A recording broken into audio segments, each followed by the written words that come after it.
Hi, this is Scott Holstad, poet, writer, author, and if you've seen any of my videos, I've been enjoying putting a few out for some a long time, and I started doing so about a month ago in support of my new book of poems, Surviving Immortality Again, released October 15th last month by Alien Buddha Press.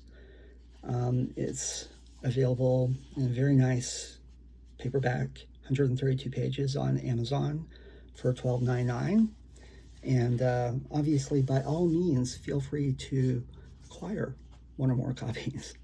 Well, that was my initial impetus in putting out a few videos, and I've been asked by some publishers of some journals that have been publishing me on and off for a couple of years. I enjoyed it. I haven't done this for a while. I'm rusty, and so I decided while I'm at it, there may or may not be interest. I would engage in doing some other things. So I've read some short stories I've had published recently, different types. Tried to mix it up a little bit, and I've read some very, very old stuff because I'm old, from largely defunct literary journals that I like to try and keep their names and legacies afloat. And if it has to come with some of my stuff, so be it. Sorry for them, but no, actually, good feedback. And I mentioned in a video a couple of weeks ago or so that I thought, I've published a lot of books over the years, but the reason most of you guys don't know me, one of many reasons, is, or haven't heard of me, or many of you, is that most everything's been out of print for a long, long time. This new book of mine is my first new book of poems to come out in a long time. I've had stuff appear in anthologies, a lot actually, and textbooks and various things, but in terms of personal poetry collections, everything's been out of print for a long time. And so I thought, well, and hard to find. You can find it in special collections libraries, some stuff for sale online through various youth sources. But thought maybe I'll just start reading from some of these collections and see, if and what sort of response there is. And so I read a few poems from my first collection, Street Poems, which was published in 1991, shortly after I moved from Knoxville, Tennessee to Phoenix. And that same year, literally just a few months later, in late 1991, my second little collection of poems came out, called Industrial Madness, but different from the first. And instead of being published in the States, it was published in Helsinki, Finland, by Sivullinen, and that's a publisher that was very good to me for many years. Finland was a great market for me. I had a lot of interest there, a lot of fans, articles, magazines, publications, reprints. I actually appeared with and actually co-authored some stuff with Bukowski, who was almost as famous as me there. And yes, that's really bad humor because I don't I don't pretend to think that I have any importance whatsoever compared to Bukowski or most other people. But be that as it may, this is what Industrial Madness looks like. It actually came out in a number of different colors. It's small. It's what I believe is in much of Europe, certainly in the UK, called a pamphlet rather than a chapbook here in the US. Back then, a lot of the people, because it was a big zine scene in the 70s, 80s, and 90s, and still is in a different way, often sometimes called a zine or personal zine. I just call it a poetry collection. It's small. Chapbook, pamphlet. Technically, it's a book if it's collected, but semantics.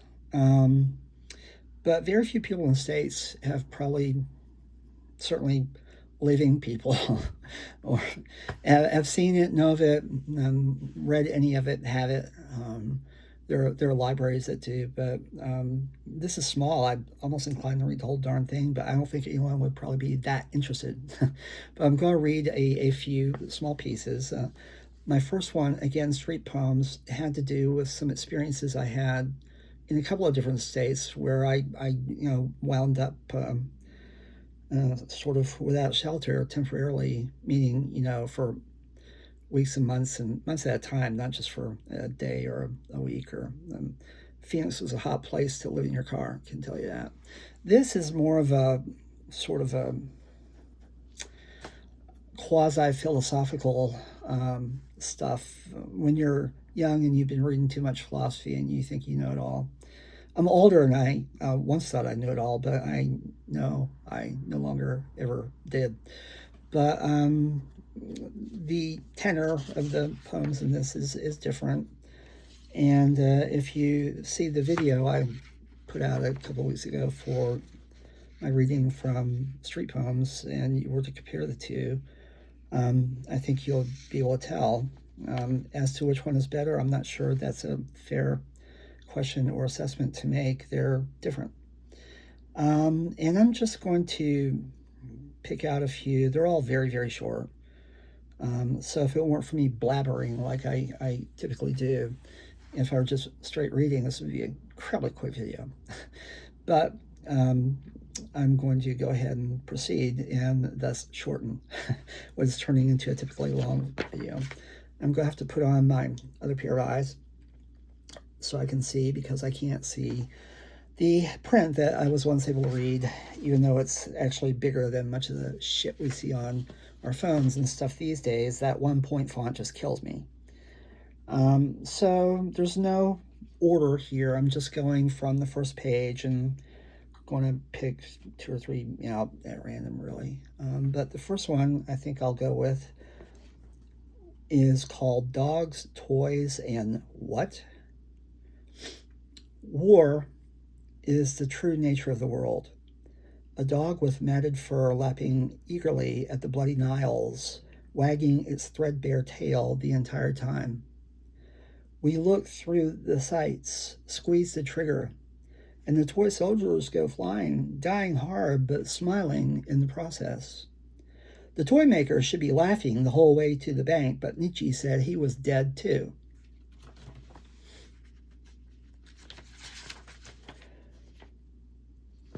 This next one is called After. She watched the smoke from the cigarette ooze slowly up to the ceiling, form into a nebulous cloud above her head like some miniature LA, and then glanced at me. Open the window, the room still smells. As I struggled with the lock, I noticed the cracks in the pane looked like so many veins in her wrist, pulsing, throbbing, making rivers of passion and death.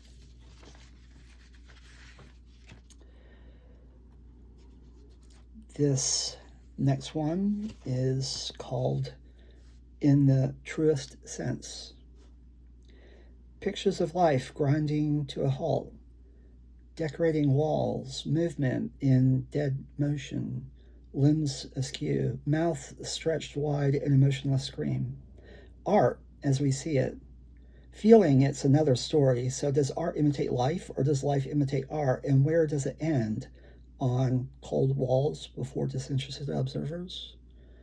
See, I was too engrossed with elementary philosophy back then. I should feel sorry, but actually it was good to get into like the other things. And I put little asides in the readings of these videos, as you can no doubt tell.